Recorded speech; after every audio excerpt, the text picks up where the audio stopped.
When Xbox Live Gold launched all those years ago and players subscribed just for multiplayer, regardless of most PC titles requiring the same, few could have envisioned the sheer penetration of the subscription model in today's world.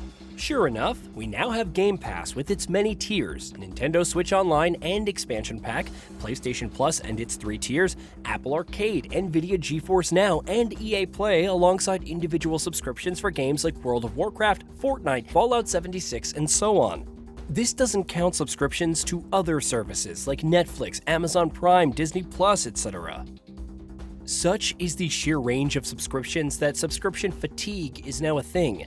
Not that this stops publishers, especially the more self-indulgent ones, from pushing them onto players to make extra revenue. Cue Rainbow Six Siege.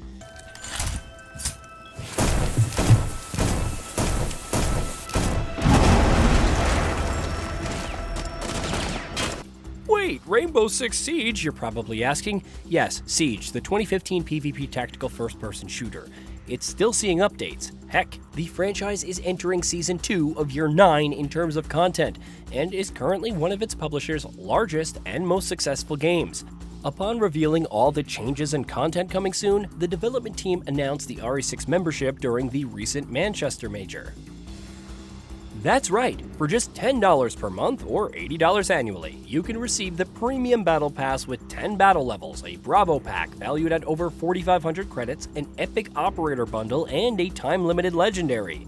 Those who hop on from June 11th to 18th also get an Epic Ash Bundle and 600 credits as a thank you for joining early. As you might expect, the announcement has met with some backlash to the extent that clips are circulating of Manchester's audiences booing.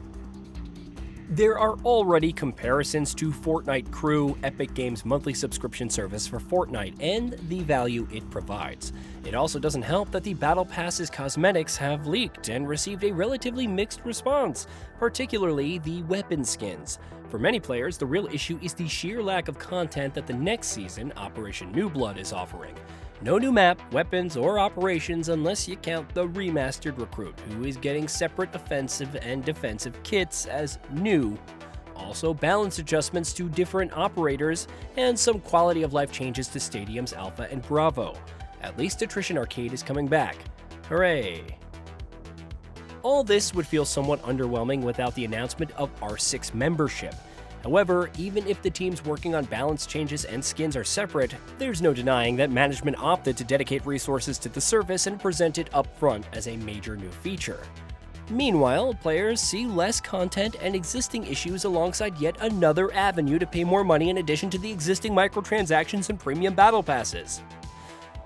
When there's barely any other content to enjoy over the cosmetics, you can hardly blame players for feeling fleeced.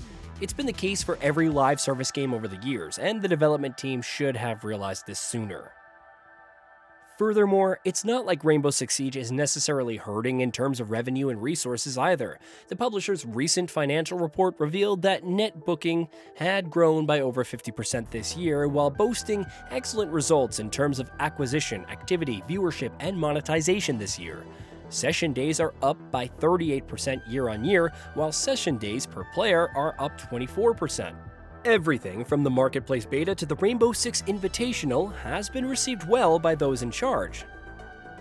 Such is the success of Siege that its net bookings stand alongside Assassin's Creed for its publisher.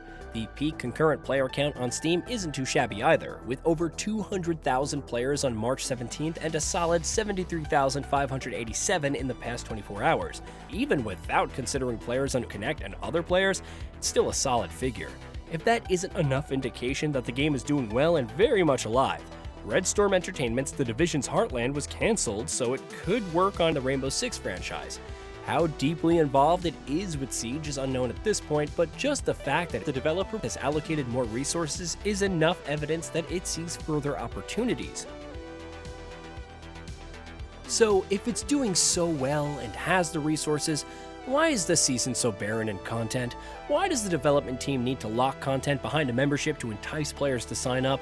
Forget about the cadence of content updates. There's also the question as to why Rainbow Six Siege is making such demands of its players on top of not being free. You can also push for free-to-play like monetization so much without actually being free-to-play. Several of those decisions come down to the studio management and the leadership above them. The latter has the final say in revenue targets and potentially targeting new avenues to make more money off their player base. Even if Siege is doing exceptionally well, those in charge aren't just going to sit on their laurels and be satisfied. If anything, it means there's further opportunity to bleed even more money from players on top of everything else.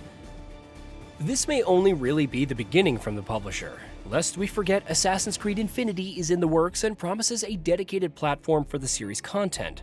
While not confirmed to offer a subscription, it seems like a foregone conclusion. Then again, there's a reason the subscription model is becoming even more pervasive as the years go by. There's the feeling of exclusivity on top of the value, of receiving so many credits at such a discount alongside cosmetics that won't be available otherwise. It's not always about regular content that fundamentally changes the game for some players, and as unappealing as that sounds, the value of money simply varies to such a degree. If this is your main game, $10 monthly could feel like nothing, even if you're dishing out cash for other services like PS Plus and Xbox multiplayer. It all adds up over time, sure, but some measure that in terms of hours of gameplay, be it in terms of value or sunk cost. You've already spent so much time with the game and amassed an extensive range of skins and operas. Why not splurge a bit more? You're not playing anything else, right? Then there's the pressure of getting the most out of the subscription by putting more time in, creating a vicious cycle. But you're still having fun, right?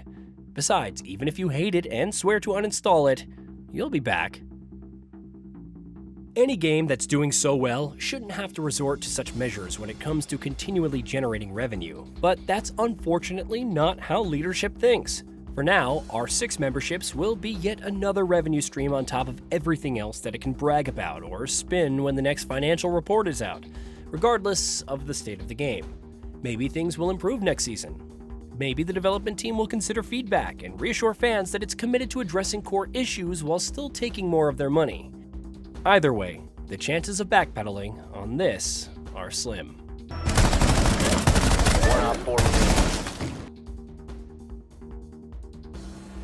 Hey, did you know that we at GamingBolt upload new videos every day? Stick around, drop a like, subscribe, and hit that bell, and let us know what kind of content you'd like to see in the future with a comment below.